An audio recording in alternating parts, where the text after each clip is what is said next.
بسم اللہ الرحمن الرحیم۔ پیاری بہنوں اور بھائیوں، السلام علیکم۔ میری آج کی ویڈیو کا موضوع ہے قرآن مجید کی فضیلات کے بارے میں۔ اس کے ساتھ ہی اگر آپ نے میرے چینل کو ابھی تک سبسکرائب نہیں کیا تو اس کو سبسکرائب کر لیں تاکہ میری آنے والی تمام ویڈیو آپ کو ملتی رہے۔ پیاری بہنوں اور بھائیوں، اس کائنات میں سب سے افضل شخص کون ہے؟ سب سے اچھی ڈیوٹی کون سی ہے؟ کہتے ہیں کہ فلاں نوکری بہت اچھی ہے، فلاں کاروبار بہت اچھا ہے، فلاں جگہ پیسہ بہت ہے، فلاں شعبے میں عزت بہت ہے۔ لیکن آؤ حضور پاک صلی اللہ علیہ وسلم سے پوچھتے ہیں کہ سب سے افضل کون ہے، سب سے اشرف کون ہے؟ میرے حضور پاک صلی اللہ علیہ وسلم نے فرمایا کہ تم میں سے افضل وہ ہے جو قرآن سیکھے اور اوروں کو بھی سکھائے۔ تو اس کتاب سے جڑ جاؤ۔ جس رات کے دامن میں قرآن نازل ہو وہ رات تو افضل ہوگی، وہ رات تو 1000 مہینوں سے اشرف ہوگی۔ تو پھر مجھے بتاؤ کہ جو قرآن کو اپنی روح میں بسا لے، جو اپنے اعمال کو قرآن کی تعلیمات کے مطابق کر دے، اپنے دنوں کو قرآن کے اجالوں میں گزارے، جو اپنی راتوں کو قرآن کی تلاوت میں بسر کرے، دن کی تنہائی میں اور رات کے اجالے قرآن پڑھے، بتاؤ وہ کتنا اشرف ہوگا۔ اس لیے میرے اور آپ کے نبی نے فرمایا، راتوں کی تنہائیوں میں اٹھ اٹھ کے قرآن پڑھا کرو اور قرآن پڑھتے ہوئے رویا کرو، اور اگر رونا نہ آئے تو رونے کی کوشش کیا کرو۔ تمہیں قرآن کی تلاوت کرتے کرتے وقت پیدا ہو۔ حضرت داتا گنج بخش حجویری سے کسی نے کہا کہ حضرت اگر رونے کی کوشش کریں تو پھر بھی رونا نہ آئے تو کیا کریں؟ تو انہوں نے فرمایا کہ پھر اپنے مقدر پر رویا کرو۔ تم اتنے سنگ دل ہو گئے کہ تمہاری آنکھیں آنسوؤں کا خراج نہیں دیتی ہیں، تو اس کتاب کے ساتھ جڑ جاؤ، تعلق کو مضبوط کر لو۔ اس کتاب سے تمہیں وابستگی دنیا اور آخرت کی بہتری کی ضمانت دے گی۔ یہ کتاب ہر شخص کی ضرورت کی کفالت کرتی ہے۔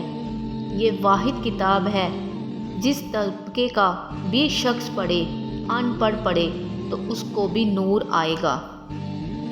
اکثر دیکھا گیا ہے کہ تلاوت چل رہی ہوتی ہے اور تلاوت عربی میں ہے اور بندہ عربی جانتا بھی نہیں، لیکن پھر بھی جھوم رہا ہوتا ہے۔ یہ قیامت تک آنے والی انسانیت کے لیے روشنی ہے اور ہدایت کا وظیفہ ہے۔ اس کتاب کے جڑ جانے سے بلندیاں نصیب ہوتی ہیں۔ جس رات کو یہ کتاب نازل ہوئی تھی اسے لیلۃ القدر کہتے ہیں۔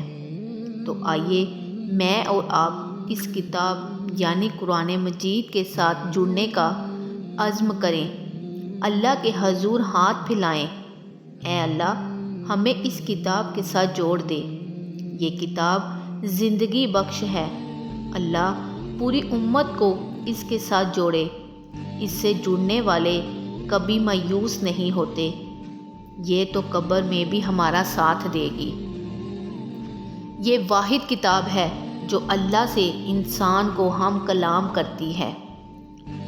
میرے حضور پاک صلی اللہ علیہ وسلم نے فرمایا کہ جو شخص قرآن پڑھتا ہے اس کے لہجے میں یا اجمی ہونے کی وجہ سے وہ اٹکتا ہے، اس کا لہجہ ٹوٹتا ہے، تو میرے حضور نے فرمایا کہ اللہ نے اس کے لیے دوہرا ثواب دے گا، ایک قرآن پڑھنے کا ثواب اور ایک اس کو اٹکنے سے تکلیف ہوتی ہے اس کا ثواب۔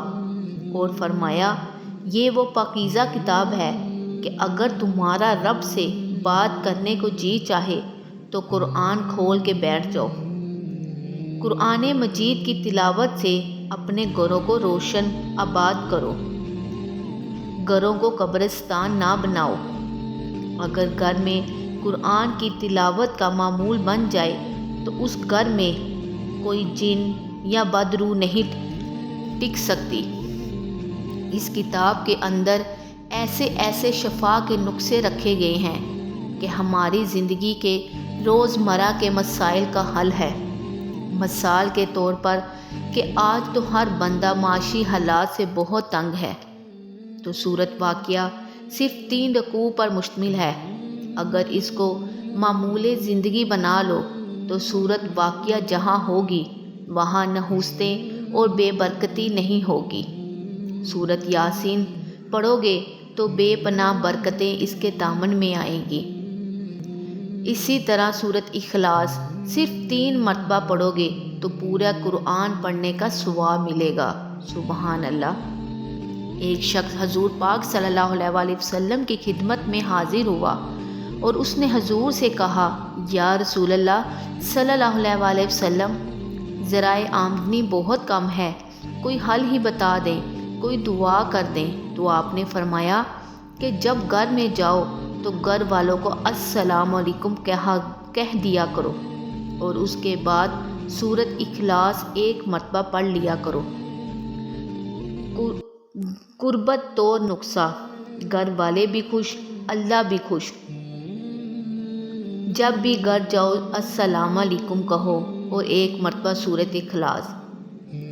اور میرے حضور نے فرمایا کہ کبھی ایسا ہو کہ تم گھر جاؤ اور گھر میں کوئی نہ ہو تو فرمایا عمل چھوڑنا نہیں، پھر مجھے سلام کہہ دینا۔ وہ اپنے نام لیواؤں کو تنہا چھوڑتے کب ہیں؟ جہاں ہم دم نہ ہو کوئی وہاں سرکار ہوتے ہیں۔ اس نے کہا کہ میں نے عمل شروع کر دیا کہ اس